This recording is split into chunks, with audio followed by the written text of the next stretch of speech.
Hello అండి. ఆహాల్ time రిసైప్స్కి స్వాగతం. కార్తీక పురాణము 10వ అధ్యాయంలో అజామీళుని పూర్వజన్మ వృత్తాంతం గురించి తెలుసుకుందాం. పిమ్మట జనక మహారాజు వశిష్ఠ మహర్షిని చూచి, మహామునీశ్వర, ఈ అజామీళుడు పూర్వజన్మమందెవరు?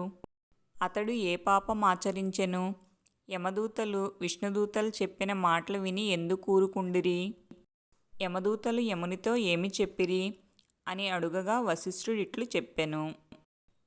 రాజా, యమదూతలు విష్ణుదూతలు చెప్పిన మాటలు విన్న తక్షణమే యముని వద్దకు పోయి జరిగిన విషయమంతా చెప్పి, స్వామి, మహాపాపాత్ముడగు అజామీళుని తీసుకుని వచ్చుటకు పోయినంతలో అచటికి విష్ణుదూతలు వచ్చి మమ్ము ధిక్కరించి అతనిని విడిపించిరి. వారిని ధిక్కరించు శక్తి మాకు లేనందున తిరిగి వచ్చితిమి అని చెప్పగా విని యముడు చాలా ఆగ్రహము పొందెను. వెంటనే దివ్యదృష్టితో చూసి జరిగిన విషయములన్నీయూ గ్రహించెను.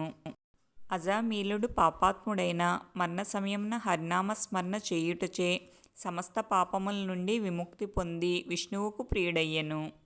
అందువలనే అతన్ని ఈ లోకమునకు తీసుకుని రాకుండా విష్ణుదూతలు నిరోధించిరి.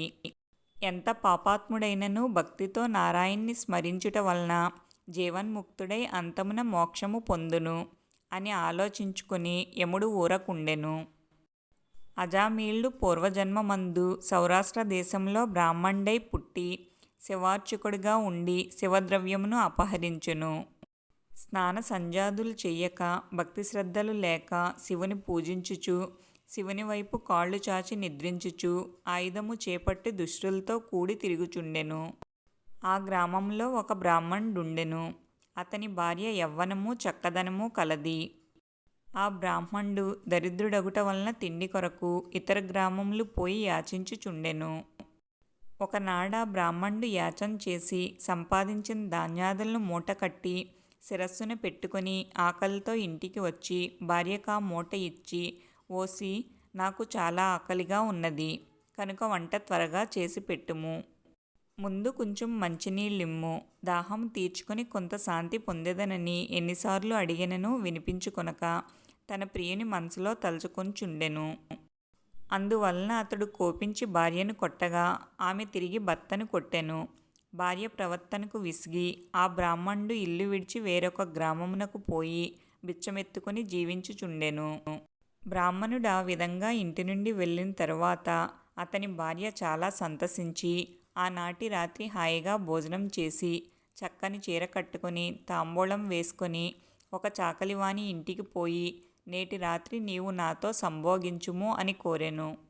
అందగాడగు ఆ చాకలివాడు ఆమె మాటలు విని ఆశ్చర్యపడి, అమ్మా, మీరు గొప్ప కులమున పుట్టినవారు, నేను నీచ కులజుడును కనుక మీరు నన్నిట్లు కోరుట తగదు అని నిరాకరించగా ఆ బ్రాహ్మణ యువతి కోపించి చాకలివాణిని దూషించసాగెను.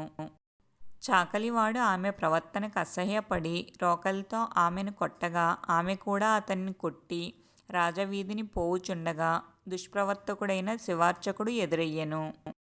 బ్రాహ్మణి అతనిని చూసి సంతసించి దగ్గరికి పోయి చెయ్యి పట్టుకుని తనతో రతికేలి సెల్పుటకు రమ్మని పిలిచి తీసుకుని పోయి రాత్రి అంతయు అతనితో కాలక్షేపము చేసినది.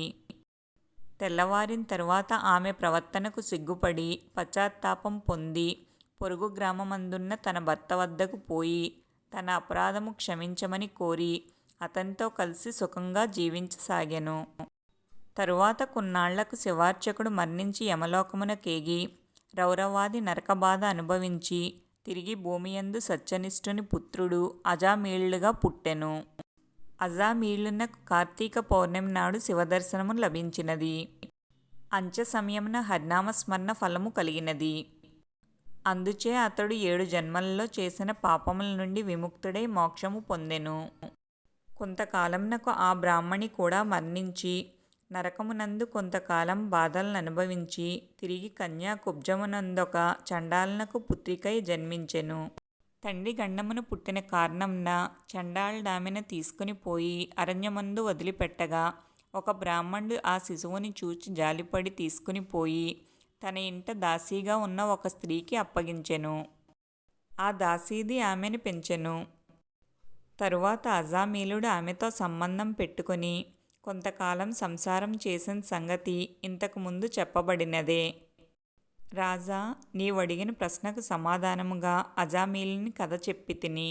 హరినామ సంకీర్తన చేసిన ఎడల పాపములకు ప్రాయశ్చిత్తము చేసుకొనవలెను. ఏ చింతలు లేక హరిని స్మరించువారు తప్పక మోక్షము పొందుదురు. కార్తీక ధర్మమును వివరించు ఈ కథ విన్నవారును చదివినవారును పాప విముక్తులై వైకుంఠమున కేగి విష్ణు సన్నిధిని సుఖంగా ఉందురు అని చెప్పెను. ఇంతటితో కార్తీక పురాణము 10వ అధ్యాయము సమాప్తం.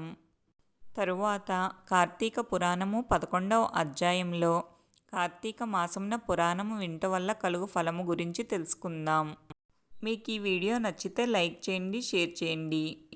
మా ఛానల్ని ఫస్ట్ టైం చూస్తుంటే సబ్స్క్రైబ్ చేసుకోవడం మర్చిపోకండి.